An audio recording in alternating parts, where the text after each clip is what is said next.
Hangar 18.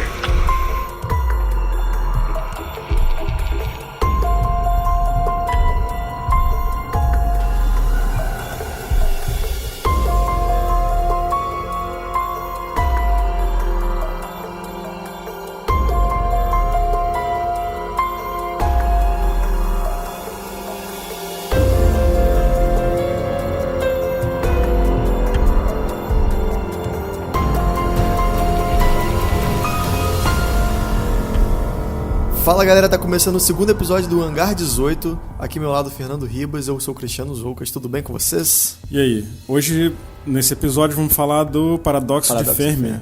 Eu não sei se é Fermi ou Fermi. Eu também não sei qual é a pronúncia correta. Mas enfim, a gente vai falar sobre essa teoria que aborda a vida alienígena. Quem curte ufologia, quem curte esse tipo de assunto provavelmente já ouviu falar sobre isso, já leu alguma coisa. A gente vai tentar destrinchar aqui um pouquinho isso e entrar um pouco mais a fundo. Sim, e tem todas as outras teorias que suportam esse paradoxo, né? Tem o paradoxo e depois tem todas essas outras teorias. É como se fosse tipo parênteses, colchetes e, sabe, e chaves. Você Isso. vai entrando, né? Vai cadenciando.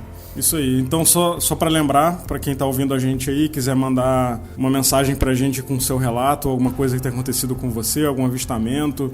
Não precisa necessariamente ter sido com você, pode ser com algum conhecido, algum amigo. Se não quiser divulgar o seu nome, de onde você é, não tem problema, a gente não divulga. Mas manda pra gente só saber de que cidade que você tá falando, de que lugar. E vamos lá, o nosso e-mail de contato é hangar18podcast@gmail.com. Lembrando que o 18 é o número. Não é escrito por extenso 18, não. Sim, é 18. Isso, né? 18. E você pode mandar um áudio via WhatsApp pra gente, que a gente inclui seu áudio aqui no programa também. É isso aí. Que você pode mandar pro telefone +1 647 884 3958. Ou E então, o outro número? +1 647 830 0422. Isso aí. Pra mim é um problema enorme falar esse número em português, porque Tá acostumado? eu decorei ele em inglês e na hora que eu tenho que falar em português eu tenho que parar pra pensar. A gente já tem, inclusive, um áudio já gravado. A gente no último episódio pediu e nossa amiga Débora mandou pra gente, ela é do Rio de Janeiro, e ela foi fazer uma vigília no Distrito Federal, né? E ela viu umas coisas lá estranhas. A gente vai deixar aí Isso. o áudio pra ela falar. Isso. E se você quiser, pode mandar um e-mail pra gente dizendo o que você achou do caso. De novo, sem julgamento, né? Porque a gente não quer... A gente não tá aqui pra julgar ninguém. E quem quiser... E quem mandar também o relato, a gente também não vai julgar. E também não vamos nem permitir que alguém aponte o dedo ou fale que a pessoa tá maluca ou bebeu. Enfim, a gente não quer isso aqui. Mas, se você quiser comentar positivamente, de forma produtiva, o caso da Débora, pode mandar um e-mail pra gente que a gente lê seu e-mail aqui no programa também. Então, vamos lá. Vamos escutar o áudio da Débora. Você está ouvindo Hangar 18. Então, foi assim, estávamos no Distrito Federal, isso tem uns 8 anos atrás, num lugar muito ermo, numa rua sem saída. Bom, fui verificar, eu sabia que era sem saída, e com o ocorrido no dia seguinte, eu voltei no lugar e até hoje eu volto para ter certeza, porque a gente acha que às vezes é alguma coisa na nossa cabeça. Era à noite. E estava um amigo, que é até ufólogo também, ele é estudioso. E fomos até o lugar, a gente estava conversando sobre. E a gente estava até comentando sobre as ocorrências que acontecem muito ali pelo Planalto Central. E estava uma noite muito nublada. E lá, como é um lugar que abre muito e fecha o clima, abriu-se as estrelas. Com isso, a gente estava mais num canto, apareceu como fosse um farol laranja muito forte, muito, muito forte, e foi mudando a cor. Foi de amarelo, depois foi para outro tom de avermelhado, e ia mudando e aumentando para perto da gente. Claro que se assustou, eu saí correndo, todo mundo, mais as 10 pessoas que estávamos conversando. Ele falou que era pra gente ficar, pra gente não se assustar, mas, enfim, eu não estava preparada, porque eu estava se aproximando. Quando eu cheguei na pousada, a gente até comentou que podia ser coisa da nossa cabeça, que era talvez um carro ou quem sabe um caminhão, mas não com aquele farol, né? Não mudando de cores do jeito que estava. Mas enfim, do mesmo eu fiquei um pouco descrente e nós retornamos no dia seguinte. Até hoje eu vou no mesmo lugar e eu tenho certeza que não tem como passar um carro ali. E a luz era muito forte, muito, muito forte. Ela era maior, era 2 vezes maior que o tamanho do meu corpo humano aqui. E ela piscava e vinha na nossa direção. Quanto mais ela chegava perto, mais ela aumentava e ela mudava de cor e tamanho. Foi uma experiência única para contar para algumas pessoas, é claro. A maioria desacredita. Não estava de posse de nenhum uso de substância alucinógena para tal e nem alcoólica. Então eu tenho certeza, como as pessoas que estavam comigo também têm, do que nós vimos. Perdi talvez uma grande oportunidade, uma oportunidade excepcional, mas o medo travou e eu saí correndo do espaço. Enfim, foi a experiência que eu tenho para falar para vocês. Muita gente, óbvio, não acredita, mas eu sei do que eu vi e eu sei de onde eu fui e até onde o que aconteceu. Então fica aí com vocês. Às vezes as coisas chegam perto, a gente quer muito e quando tem, a gente acaba correndo porque é muito forte. Um beijo para todos.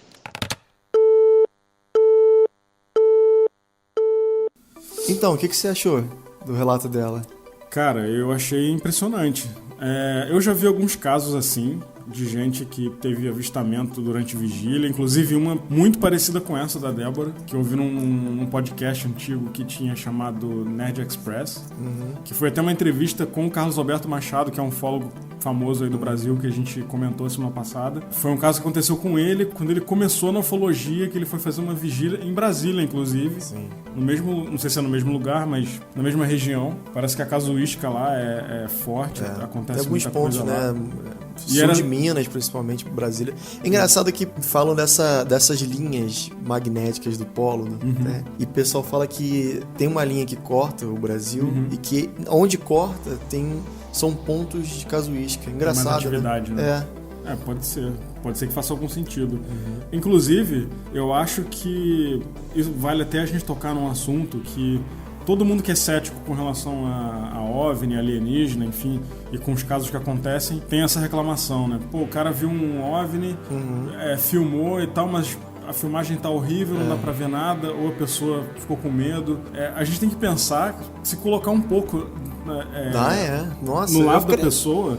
Tremeria facilmente, cara. Porque, por exemplo, quando acontece uma coisa, sei lá, na rua, tem um casal brigando na rua, e você puxa o celular e você filma nitidamente lá o casal brigando, e bota no YouTube, por exemplo, ou em qualquer outra plataforma. Isso é uma situação controlável, você tá ali, você sabe que não vai acontecer nada com você, porque você tá vendo um casal brigar. Sim. Agora, você vê uma coisa que você não sabe se é desse mundo, você não sabe se é humano, se é alienígena. Se vai te fazer algum bem ou mal. Então assim, a gente acaba julgando baseado na nossa visão de que, por que o cara não filmou? Por que o cara tava tremendo? O cara tava tremendo porque ele tava com medo, sabe? Com certeza. Enfim, eu acho que que a tendência é melhorar. Agora tem câmeras cada vez com preço mais acessível. Que dá um zoom, o cara consegue ver a cratera na lua, sabe? E aí tem um outro problema aí, que se for uma coisa muito nítida, as pessoas vão dizer que é fake, que é computação gráfica, que enfim. Eu acho que, cara, as pessoas só vão caso um dia aconteça e a humanidade realmente passe a acreditar que existe vida alienígena, vai ter que ser um evento que muito grande, né? Que uma cidade inteira veja, sabe? Inclusive, a Luz de Fênix nos Estados Unidos, a gente pode comentar isso depois. A Luz de Fênix. No próximo teve no México também, aquela revoada de... Isso. Tem vários casos que muita gente viu, né? É bom que aconteça que assim, que aí não fica só um...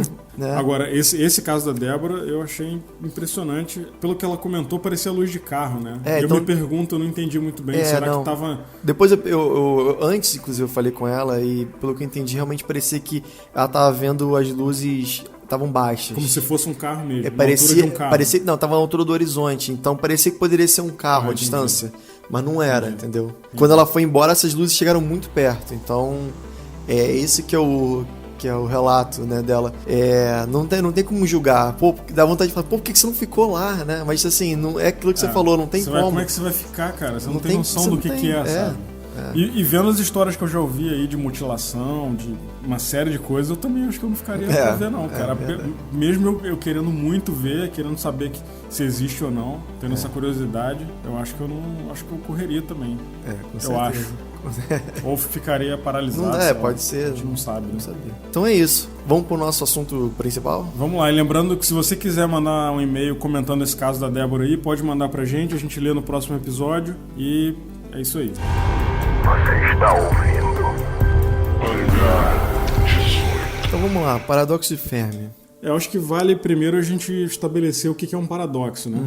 Eu sempre ouvi essa palavra paradoxo, eu acho que eu sabia o significado, mas eu nunca parei para estudar, eu acho que vale citar. O paradoxo é basicamente uma contradição. É uma teoria que ela atinge os dois lados de opiniões e que ela desafia crenças, uma crença comum, uma crença ordinária que é compartilhada pela maioria, e ela contraria também os princípios básicos e gerais que costumam orientar o pensamento humano. Então é basicamente uma contradição. E a teoria de Fermi é isso. Porque ela diz o seguinte, que a idade do universo e seu vasto número de estrelas sugerem que se a Terra é um planeta típico, um planeta comum, vamos dizer assim, então a vida extraterrestre deveria ser evidente pra gente. Com certeza.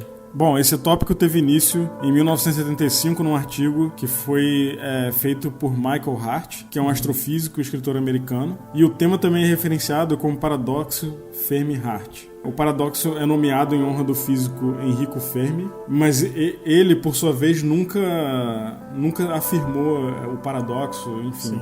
Na verdade, o Hart fez esse doc, né, esse artigo, baseado em algumas teorias que o Fermi discutiu anteriormente e que inspirou ele a fazer o paradoxo. O Fermi foi um físico italiano que morou nos Estados Unidos e foi naturalizado lá. Ele foi autor da frase, né? Onde está todo mundo. Sim. Parece que você pode explicar melhor como é que... Pelo que eu entendi, parece que ele estava indo pro almoço com os amigos dele, cientistas, e ele estava com esse jornal e era alguma matéria falando sobre roubos de lixo em Nova York.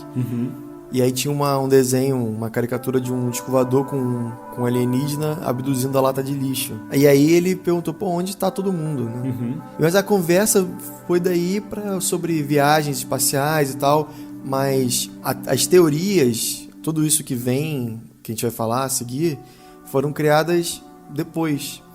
Tanto que tem outras pessoas, como o Dr. Drake, que criou a teoria de Drake, tem o cérebro matrioshka, tem várias outras teorias que suportam o que é o paradoxo de Fermi, que a gente vai falar agora. Inclusive, vale citar que ele trabalhava no laboratório de Los Alamos, né?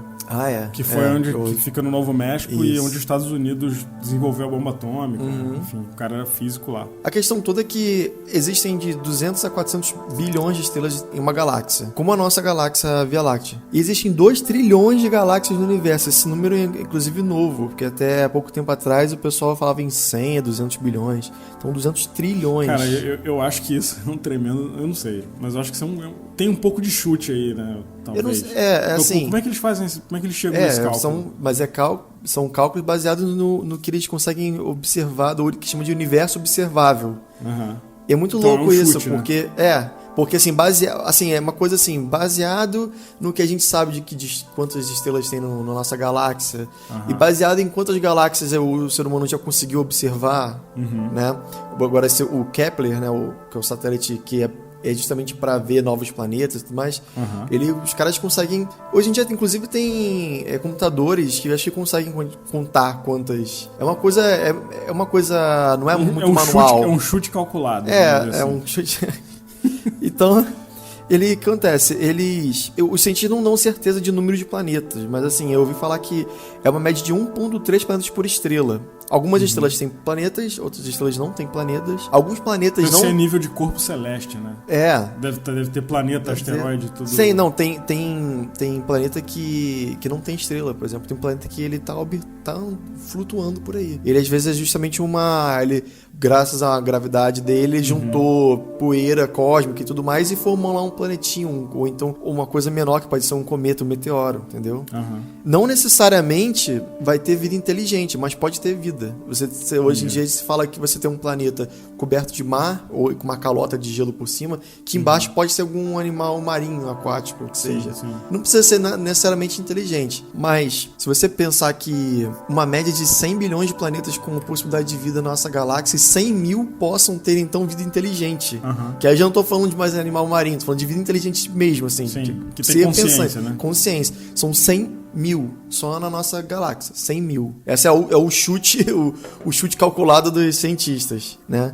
Então, a pergunta que você faz é essa. Então, onde todos eles? O paradoxo é justamente isso. Pelos cálculos, devem existir outros planetas como a Terra. Sim. Não como a Terra, mas que tenham vida inteligente. Sim.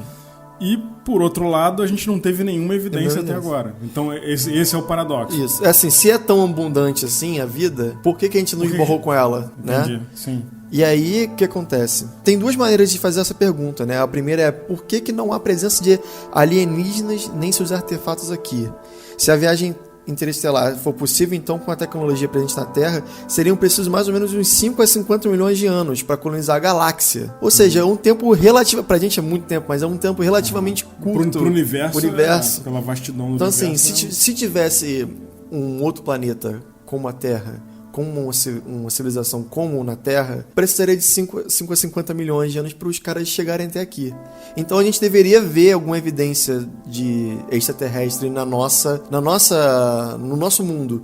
E a gente consegue imaginar que, por exemplo, as pirâmides foram construídas por isso, mas não tem uma coisa assim certa, né? Não tem assim, o ET passou por aqui, né? Um pichado grafitado na parede. É uma coisa que a gente supõe. O que existe são fenômenos que não têm explicação. Sim, fenômenos que não têm explicação, mas a questão dessa pergunta é justamente assim, se já passou por aqui e deixou algum rastro, alguma marca aqui, por que a gente não tem isso como confirmado? Por que a gente não vê na pirâmide, como eu acabei de falar, a pichação lá do ET falando que ele visitou aquele lugar?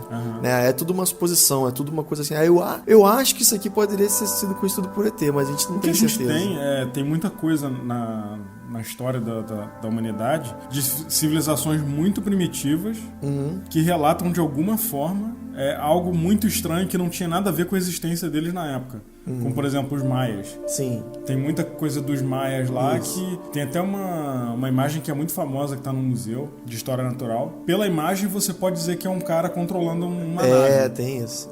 Mas, assim, de novo, não tem confirmação. É o que parece pra gente. Exatamente. É igual o Beppe Cororote, né?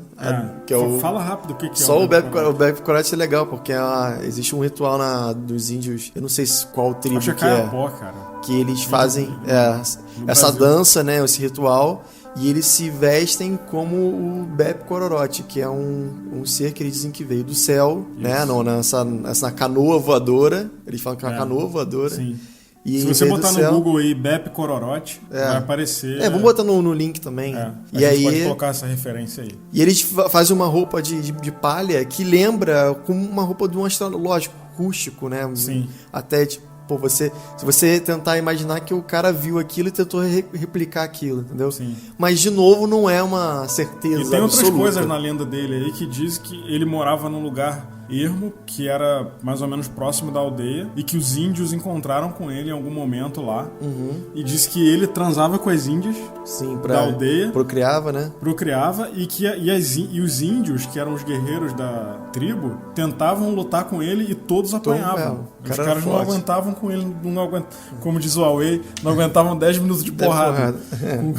Mas enfim, voltando ao assunto. Sim. Assim, por mais que a gente fale que não tem evidência, que não tem prova palpável, né, concreta, a gente tem esses casos aí de civilizações antigas que relatam coisas que pra gente são mistérios, continuam sem resposta. Mas que ainda assim são uma suposição. A gente quer acreditar que seja, né? Mas sim. não tem 100%. I want to believe. Exatamente. A outra pergunta seria assim, por que então nós não vemos nenhum sinal de vida extraterrestre inteligente? Já que a civilização suficientemente avançada poderia ser observada, né, no caso. Mesmo que tais civilizações sejam raras, o argumento da escala indica que elas deveriam existir a algum lugar em algum momento da história do universo. E elas já seriam observadas de alguma distância, por algum período considerável de tempo. Essas civilizações existiram e se expandiram no universo, pra gente aqui em algum momento a gente ia com um telescópio e ia ver alguma coisa, tipo, olha eles lá, olha o planeta que eles colonizaram e tal. Né? Então o Dr. Frank Drake, em 61, ele tentou quantificar esse paradoxo, ele tentou transformar isso de uma maneira matemática, uma equação. E ela fala justamente do número de civilizações com as quais nós poderíamos comunicar. Né? Seria mais ou menos assim a equação dele. O número de civilizações que poderiam ter algum tipo de potencial comunicativo, poder comunicar com a gente, seria igual a taxa de formação de estrelas vezes a probabilidade de que uma estrela possua planetas, né? Como a gente falou, nem toda estrela possui planetas, vezes o número médio de planetas habitáveis por planeta, vezes a probabilidade de vida desenvolver inteligência, que também seja uma probabilidade gigantesca, né? Vezes porque a gente, segundo a ciência, a gente teve a nossa evolução também. Exatamente. Né? Às vezes você tem um planeta que ainda tá no Neandertal, né? Ainda tá, às vezes, na bactéria. Sim. Não... Só uma vírgula aqui. A gente não tá discutindo ciência versus religião. Então, se você é religioso e ficou ofendido que a gente falou da evolução aqui, desculpa, a gente não quis ofender. Mas, enfim, a gente tem que ter a mente aberta. Escutar a gente tem que ter a mente aberta. Precisa ter a mente aberta. Exatamente. Mas, enfim. Vezes a probabilidade de uma vida consiga meios para se comunicar com os outros. E engraçado isso, né? Porque, assim, às vezes o cara é uma civilização inteligente, mas o meio de comunicação dela é outro, que a gente não conhece. Sim. Entendeu? Às vezes o ser não tem boca, não sei, se comunica através de transmissão de pensamento. E com a gente não conseguiria se comunicar. Entendeu? É assim, ele tenta colocar todas as possibilidades. Inclusive tem isso naquele filme The Arrival, que é a chegada, que os alienígenas se comunicam fazendo uns desenhos. Uma fumaça, né? Uma tinta, parece uma tinta, né? Isso aí. Então, justamente. Então, assim, e tem mais a última, que é vezes a duração na qual essa comunicação pode ser detectável. Então, assim, às vezes a civilização mandou um sinal, falou, oi, estou aqui vivo, existo, mas em algum momento isso acabou. Aquele planeta pode ter acabado por algum problema. E esse sinal passou pela gente e a gente não pegou ele, entendeu? Sim. Da mesma maneira que a gente está agora mandando um sinal de rádio e daqui a 100 anos talvez não exista mais terra, não sei. Sim. Fazendo uma comparação grosso modo, imagina um náufrago numa ilha. Vamos dizer que o cara tem uma garrafa com um bilhete dentro, o cara joga no mar. Isso. Essa garrafa vai ser encontrada dali a 50 anos. O cara já morreu de fome. Exatamente. Então, vamos supor que na garrafa tenha lá as coordenadas da ilha. Vamos supor que o cara fosse um puta marinheiro experiente. O cara botou lá latitude e longitude. E aí alguém achou 50 anos depois e volta lá, não tem mais nada. Isso. O cara já pereceu. Ou então se o cara tivesse mandado a mensagem na garrafa um dia antes, talvez tivesse passado um barco e tivesse achado. Mas como ele mandou um dia depois, o barco já passou e a mensagem ficou... É meio que isso também, né? Então, assim, pra sustentar essas teorias... Para sustentar, esse paradoxo, existem essas teorias que eu vou começar a falar aqui agora. Por exemplo, nós somos únicos, né? Um tipo de teoria. Mesmo que as condições necessárias para a vida na Terra sejam comuns no universo, o fenômeno de formação de vida é tão complexo, né? Você precisa juntar moléculas capazes de se reproduzir, extrair componentes básicos do ambiente, de obter energia de uma forma que possa ser utilizada para manter uma reação, se procriar sexualmente ou não. Tudo isso é muito complexo, então talvez a gente seja muito sortudo de existir vida, né? Se é tão raro a vida, é uma coincidência tão grande, talvez sejamos só os únicos, né? Porque não basta ter só o planeta numa distância X. Um conjunto de situações que vão resultar naquilo ali, que no caso a vida humana, por exemplo. Às vezes você tem um planeta que seria perfeito para ter vida, mas ele não desenvolveu. Mas não aconteceu essa reação química que... Exatamente. Ou desenvolveu de uma outra maneira, às vezes só tem planta, não sei, as hipóteses são infinitas. Mas assim, é quase fato para eles que toda civilização inteligente, em algum momento, ela tende a se destruir. A gente está vendo hoje isso com as mudanças climáticas, né? Você percebe que é tudo culpa do ser humano, né? Que é um ser inteligente, mas que tá fazendo besteira. Às vezes, basta aquela frase, né? Eu até vi um vídeo falando sobre isso. Vou apertar esse botão aqui pra ver o que acontece. E explode a Terra inteira. Sim, né? sim. Pra falar sobre isso, existe essa outra possibilidade que eu chamo o grande filtro. Né? E o grande filtro já é, como eu te falei, já é um parênteses aí dentro do paradoxo Fermi. Porque, por exemplo, você pode ter guerras, você pode ter doenças, fome, tudo isso pode influenciar para acabar com a vida naquele planeta. Então, muitas vezes, a gente ainda não passou por uma. A Terra, inclusive, já passou por algumas, por exemplo, no último período Jurássico, os dinossauros acabaram por causa de um meteoro. Isso é um filtro. Os dinossauros não existem mais. Não, e a gente não poderia coexistir com eles. Com né? eles, exatamente. Seria impossível, seria devorado. Então, pode ser que tenha algum grande filtro na nossa frente, que a gente ainda não passou. Né? Não só com a gente, mas com outras civilizações. Inclusive, pela ciência, a raça humana nunca conviveu com dinossauro, né? A gente vê em filme, tem o Homem das Cavernas lá e tal. Sim. Tem o Piteco lá do Maurício de Souza. Pois é. Isso não seria possível. Isso não. Assim, na verdade, não foi o que aconteceu, né? A gente não poderia coexistir com uma raça como os dinossauros. Imagina um animal de 5 metros de altura que vai te devorar, sabe? Sim. E às vezes, assim, essa civilização conseguiu até desenvolver uma tecnologia suficiente como a gente de conseguir ir à Lua, de conseguir ir até Marte. Mas alguns anos depois ela parou de existir. Sim. E talvez se não tivesse deixado de existir, ela conseguiria se comunicar algum dia com outro ser, né? Uma outra teoria. Existe uma inteligência e uma civilização tão potente, tão inteligente, que ela controla tudo. Ela controla galáxias, ou só uma galáxia, ou várias. E ela tá disposta a matar a gente em um piscar de olhos, caso a gente consiga chegar numa evolução próxima da dela. Porque a gente poderia ser um perigo potencial para ela. O que faz sentido, né? Sim. Você imagina, a gente teria... Você o ser humano, e você caça, e você tá no topo da pirâmide alimentar. E aí um belo dia você descobre que um chimpanzé, igual no mundo do planeta dos macacos, começa a poder atirar com arma, né? Sim. Aí vai ser você ou eles. E aí a tendência é você querer acabar com ele muito antes que ele desenvolva o poder de puxar o gatilho, entendeu? Sim. É uma... O que faz total sentido, né? Exatamente. Você não vai querer perder pra ele, você vai querer matar ele. E assim... Para uma civilização muito inteligente, matar a gente, acho que não basta muito, não precisa ter piedade, né? Eu até fazia parte de um grupo de ufologia no Facebook, que era um grupo americano. Eu até saí porque eu achei muita loucura, mas enfim. Eles tinham uma teoria lá de que a Terra é um celeiro de recursos para outra raça. Ah, sim, imagina. Lógico. E aí isso explica a quantidade de gente que some. Sim.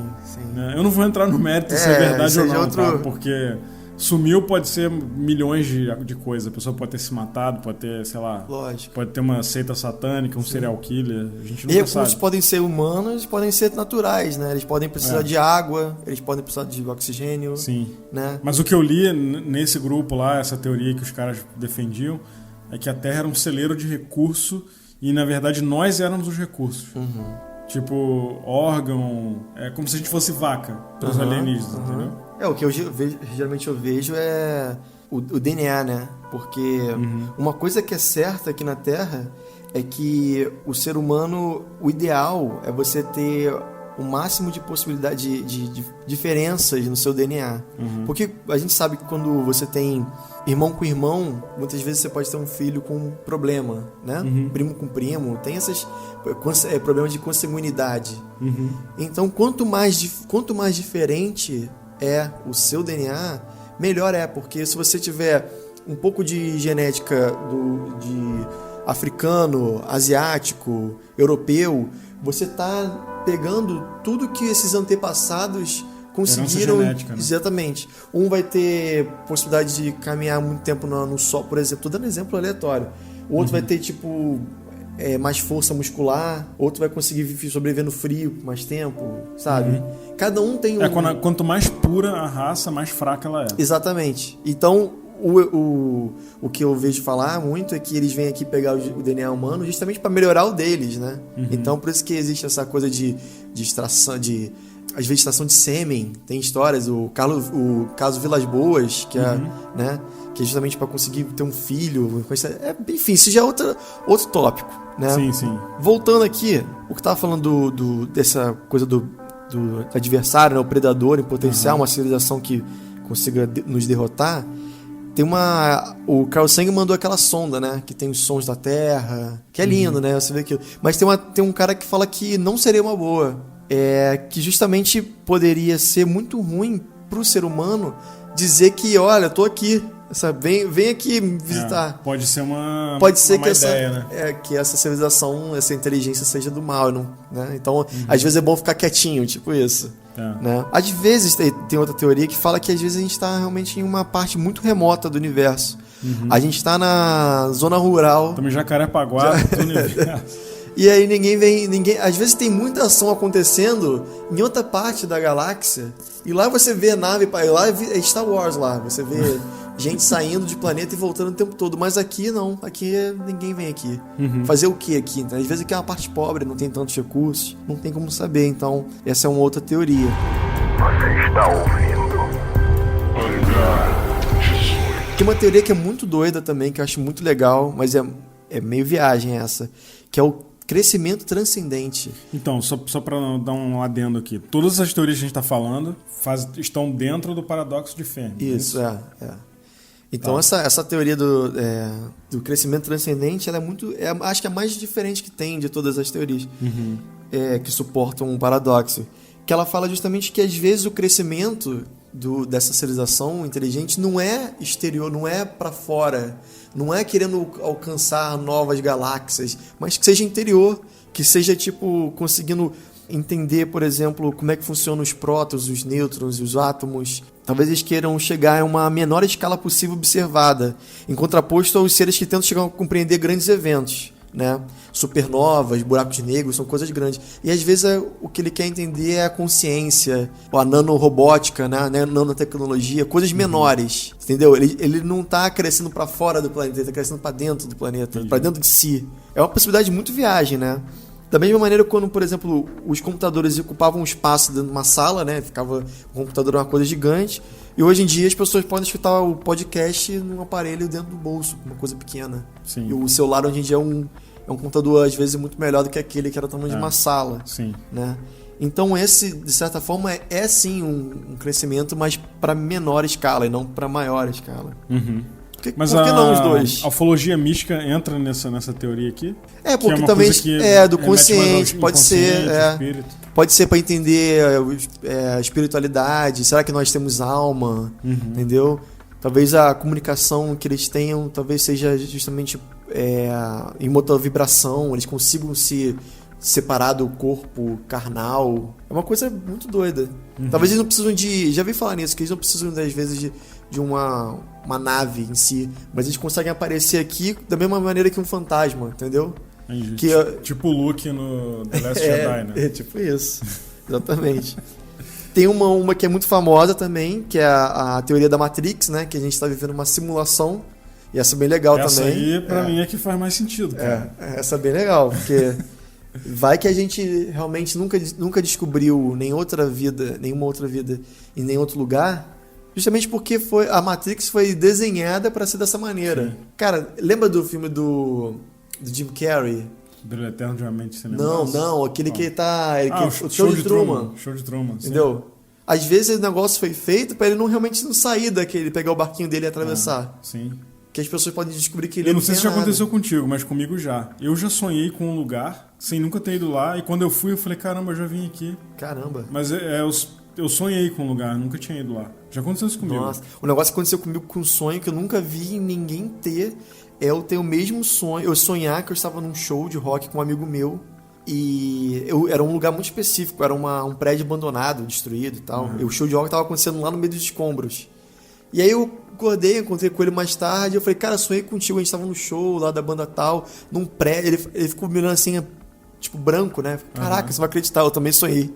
A mesma coisa. Não, eu não sei se você assistiu Animatrix. Sim. Quando saíram os filmes, eles lançaram uma série de animações que complementam os filmes. Então, por exemplo, no segundo filme eles citam uma nave lá, acho que é a...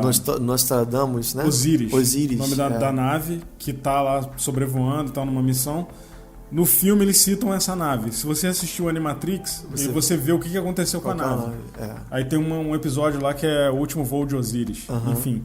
Mas não é disso que eu quero falar. Eu quero falar que tem um episódio do Animatrix que é sobre fantasmas. Que aí mostra uma menininha numa casa mal assombrada. Que a casa Que mal na verdade a casa era- mal assombrada é era um erro na Matrix. É, muito legal. Que a gente acaba vendo coisas que não Que deveria estar isso. vendo ali, entendeu? Com esses glitches, esses bugs, né?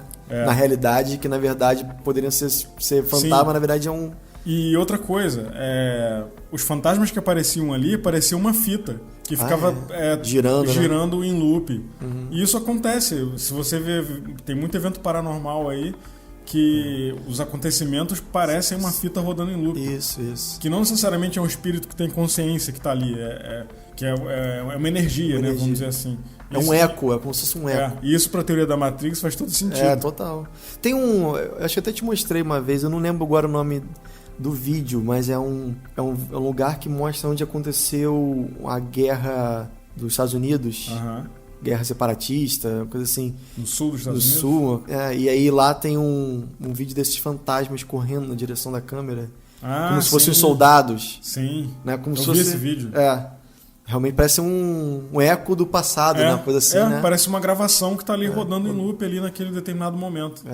É bem legal. E que remete a isso, né? De uma coisa, uma energia que aconteceu e que você Sim. não deveria estar vendo, né? E aí tem um erro no código lá que Então- mostra pra você. Então, realmente, se a gente vive uma simulação, pode ser que essa simulação seja desenhada pra gente nunca ver nenhum ser, entendeu? E outra coisa aqui que me ocorreu agora. Você já reparou a quantidade de gente que tem no mundo que é exatamente igual? Sim, Tem gente muita que gente. Tem gente que não tem nenhum grau de parentesco, E nada, parece e igual. parece que foi feita na mesma forma. É. É bizarro isso, cara. É o doppelganger, né? É. É o doppelganger. Eu tinha um. Você tinha um doppelganger? Quando eu tava no ginásio, não sei se hoje em dia é ginásio, né? Mas quando eu tava, acho que na 5ª série, tinha um cara que parecia que o cara era meu irmão gêmeo. Caraca. As pessoas falavam, nossa, Achava que era meu irmão, eu falava, não, ele não é meu irmão. que isso, cara. Tem o meu irmão gêmeo, né? O pessoal fala que é o Jack Black. Mas, enfim. Mas enfim, eu acho isso bizarro, cara. Eu canso de ver aí. A gente tem muito caso disso. Pô, eu vou dar um exemplo aqui famoso. O baterista do Red Hot Chili Pepper e aquele comediante. Como é que é o nome dele? É o Will Ferrell. Will Ferrell. Os caras são. Iguais. Tem um vídeo dele Tocando junto, né? tocando bateria junto. Você fala, cara. Tem hora que você dá um bug na cabeça. Você fala, quem é quem ali? sabe? Realmente. Isso poderia fazer parte disso também, né? Porque. Vai que a partir depois de tanto volta, né? Copia e cola. Eu não tô afirmando que é verdade. Não dá pra saber, né? Nenhuma Mas eu tô teoria. dizendo que, pra mim é algo muito estranho. É muito estranho mesmo. Agora, tem uma outra teoria que os sinais não batem. Inclusive, a gente falou sobre isso. Dos sinais não baterem. Quando a gente falou... Que foi assim, pô, às vezes a gente tá Que é mandando você mandar sinal. um fax pro iPhone. Né? Isso. Eu até falei aqui, eu escrevi aqui um lembrete. É realmente como se fosse mandar um código Morse. Acho que não é nem fax. A gente mandar um código... A gente tá na fase do código Morse e o cara tá com o iPhone 10 lá, sabe? A última geração. Tipo isso. E aí, por que a gente não consegue ter nenhuma resposta? Às vezes esses seres... talvez existam e olhem pra gente como uma coisa muito medíocre, que não tenham nem necessidade de se comunicar. Eu já vi essa frase em algum lugar também falando que é como a gente passasse por um formigueiro. Quando a gente passa por um formigueiro, a gente não senta e, oi formiga, posso comunicar com vocês? Né? Sim. Porque é uma coisa ridícula. Pra eles, a gente é a formiga e não tem por que eles pararem pra conversar com a gente ou tentar interagir de qualquer maneira. Né? É insignificância, né? Total. Falando em formiga, inclusive tem essa outra do Paradoxo de Fermi que fala que o que é normal pra eles não é necessariamente normal pra gente, né? Se você pegar... Eles falam assim, se pegar a formiga mais inteligente, que consiga se comunicar com os seres humanos, e a gente falar, poxa, eu gosto de roda gigante. Pô, o ser humano gosta de música. Cara, não precisa Ela vai nem falar muito assim, o que é longe. música? Não precisa nem muito longe. Vai na Índia. Por exemplo, a Índia tem coisas que a gente não entende. Eu vi uma frase que é excelente. A Índia é o planeta mais próximo da Terra. É verdade. Porque, cara... O segundo é a Rússia, o terceiro é o Brasil. Porque, cara, é outra forma de mentalidade, de pensar, sabe? De encarar total. a vida. Até com os mortos, né? A gente... Sim. Então, isso é um bom exemplo. A gente tem exemplos assim dentro aqui no nosso planeta. Conceber. Então a ideia da formiga inteligente é bem isso. Se a gente fala pra explicar pra formiga que o ser humano gosta de música, a formiga fala assim, o que é música? Qual é o conceito de música que eu não entendo? Eu não entendo.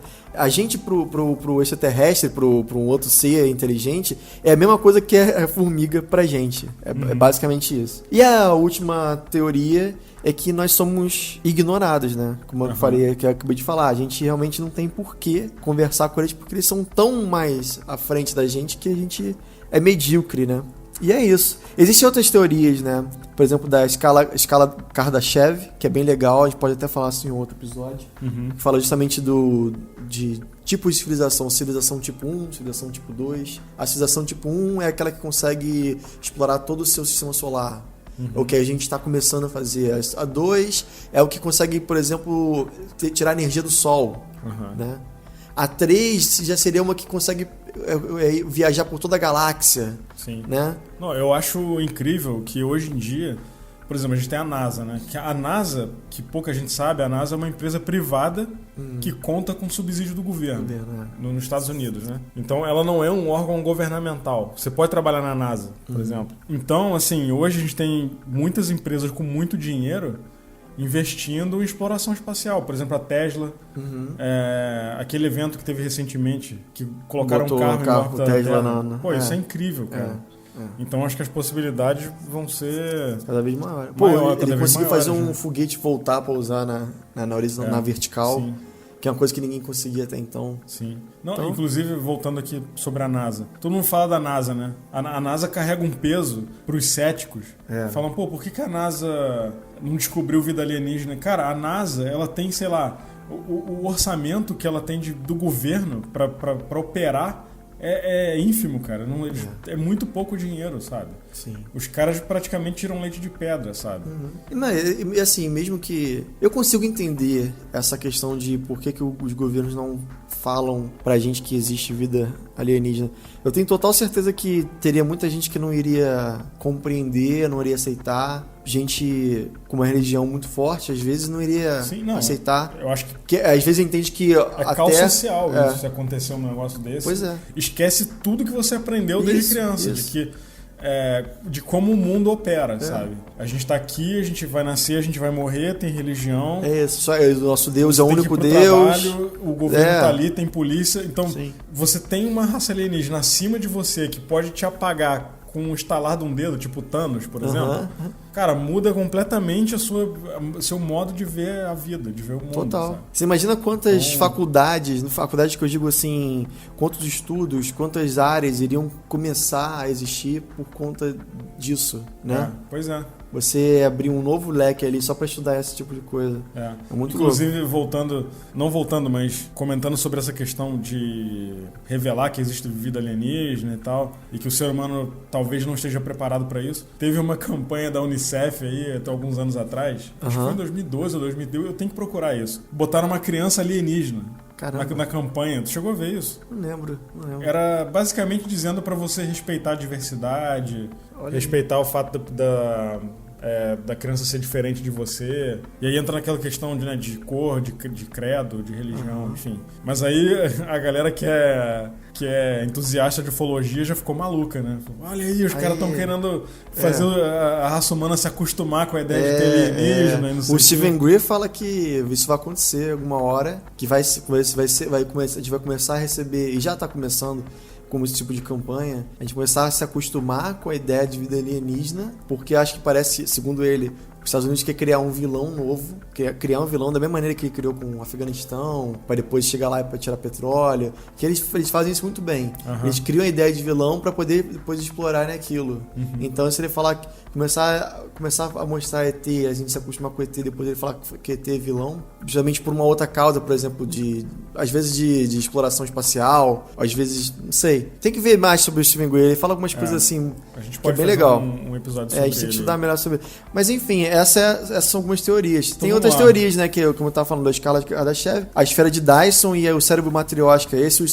O cérebro matriótica e a esfera de Dyson é bem legal. Que fala justamente quando você pega uma civilização tão altamente tecnológica, você consegue aprisionar uma estrela e fazer com que aquela estrela gere energia, muita energia. Você imagina? Uhum. Você faz como se uma esfera de metal e dali você consegue gerar energia para você fazer qualquer coisa, entendeu? Inclusive uma simulação. Porque você imagina se fazer um planeta Terra com todo mundo sendo com uma simulação de NPC. Pô, precisa de muita energia, né? Sim. Então é isso. Você está ouvindo. Então vamos lá, considerações finais. O que você achou do... Vou ser muito sincero, eu já tinha lido sobre isso muito pouco, mas eu realmente aprendi mais gravando esse episódio. Eu nunca tinha parado para entrar mais a fundo nisso e tal. Eu nem sabia por que o nome da teoria era esse, Paradoxo de Fermi. Eu também já tinha lido algumas coisas, mas não tanto dessa vez. Foi legal para estudar bastante. Eu gostei muito essa equação do Drake, porque é justamente para eles... porque o paradoxo de Fermi é uma coisa muito filosófica, né? Da existência, da vida, uma coisa assim, né? E o Drake, ele coloca justamente uma questão matemática e faz com que esse diálogo seja de uma maneira muito mais científica e não tão vaga, né? Apesar de não ter resposta, né? Ninguém, por exemplo, a taxa de formação de estrelas versus a probabilidade, sabe? Esse tipo de coisa a gente não tem. É muito vago, mas pelo menos já começa por outro caminho, assim, que é legal. Cara, eu particularmente, eu gosto muito do lado científico da ufologia, que a gente tem os dois lados aí, né? Tem a ufologia mística, que é a galera que leva mais pro lado holístico, mais holístico, de religião, enfim. Eu particularmente não gosto muito disso, eu acho que enfim, pode ser ignorância minha, né? Mas eu também não desrespeito, eu respeito quem... Às vezes essa é a única ufologia, a gente não sabe. A real é essa, a gente não sabe. Mas... É porque virou um pouco de piada até entre o meio ufológico, essa coisa de Astacharan. Não, porque tem o seguinte também, cara. Por exemplo, você tem, sei lá, você vai num sítio e tem uma marca de um OVNI lá no pasto, por exemplo. Isso é uma evidência científica. Científico. Sim. Então, vai um ufólogo lá, que é cientista, que um pesquisador, o cara tem noção que pode ter algum nível de radiação ali. Sim. O cara vai lá, mede... ele tem equipamento para saber se aquilo ali pode fazer algum mal para a saúde dele. E aí você tem um outro lado, que é o cara que pensa mais no lado de religião e holístico, que o cara vai lá sentar e fazer yoga lá na marca. Não, eu acho que você sentar lá e meditar não nem tem um problema. Eu acho que o problema é quando você começa a usar isso para ganhar dinheiro, por exemplo. E você faz uma fazenda no meio do nada e fala que faz de um noite... condomínio, aí vende as casinhas lá. Isso, aí fala que tem um ET com nome engraçadinho. Exatamente, entendeu? Isso eu acho feio. Ainda mais se o cara realmente souber dentro dele ali que é um caô. Que é um caô, é uma mentira. Sim. Né? Eu gosto muito desse lado de ufologia científica. Eu acho que são coisas desse tipo que dão credibilidade. Né? Vamos supor um cara que estuda evento paranormal, que investiga fantasma, por exemplo. Se esse cara for uma pessoa séria, ele não vai dizer que ele viu um fantasma ou que ele... Vamos falar de ufologia. Se o cara for um ufólogo sério, ele não vai dizer que ele viu um alienígena ou que ele viu um disco voador. Ele vai dizer que ele viu uma coisa que ele não sabe explicar, por exemplo. Pelo menos eu penso dessa forma. E essa teoria, eu acho que é um prato cheio para os dois lados, né? Pra galera que é cética, que reafirma que não tem cegamente, sem ter a cabeça aberta para outra possibilidade. E é um prato cheio para quem acredita também. E aí tá aí o paradoxo, né? Porque não prova nem desmente. Eu até separei uma frase aqui do Carl Sagan, eu vou falar em inglês, depois a gente tenta traduzir. Que é: absence of evidence is not evidence of absence. Que, a grosso modo, significa a falta de provas não quer dizer que não existe. Que não existe, né? Então, a gente como ser humano tem uma visão limitada, por mais que a gente tenha um nível, entre aspas, avançado de tecnologia, né? Se a gente for comparar com algo que a gente imagina que seja um alienígena, pode ser que a nossa tecnologia seja atrasada. Mas com o nosso... Não, essa frase é realmente a frase que acompanha o ser humano em toda a sua existência, porque até então achava que a Terra era o centro do universo, depois descobriram que era o Sol, né? Então Sim. até então você achava uma coisa, não achava que não existia nada, que depois que a Europa e a África era o todo, o mundo todo. Depois descobriram as Américas, viram que não só o fato de não ter evidência nenhuma, que não significa que não existe algo ali, entendeu? E assim, às Agora vezes... descobriram que a Terra é plana. Topa. Tô sendo sarcástico aqui, eu não acredito nessa merda, mas enfim.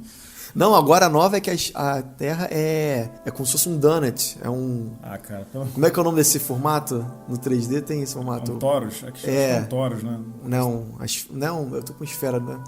Não é cilíndrico também. Não é cilindro, não. Acho que é torus. É formato de uma rosquinha, né? Agora a nova é essa aí. Fica com ela. Dorme com essa. Eu li uma teoria sobre a Terra plana que dizia que é um artifício. Os caras não acreditam que a Terra é plana, mas é um artifício para fazer as pessoas pensarem e pesquisarem as coisas, entendeu? Que seria bem maneiro. Sim, se for isso mesmo, acho legal. E qual outra frase? E a outra frase que eu separei aqui foi do Arthur C. Clarke. Eu vou falar pra vocês aqui, que inclusive eu vi num filme, que eu acho que é um filme excelente, chamado Dark Skies, e essa frase aparece no início do filme. Existem duas possibilidades. Ou estamos sozinhos no universo, ou não estamos. Ambas são igualmente aterrorizantes. Isso é bem sinistro mesmo. Cara, já parou pra imaginar, na vastidão gelada do universo, só tem a gente aqui de ser vivo? É um negócio muito bizarro, cara, de se pensar. Quem teve a possibilidade de um dia deitar num gramado, numa cidade, geralmente no interior, não uma cidade grande, mas cidade interior, e conseguir ver toda aquela imensidão de estrelas, você com certeza fica pensando esse tipo de coisa, assim, caraca, será que a gente tá sozinho?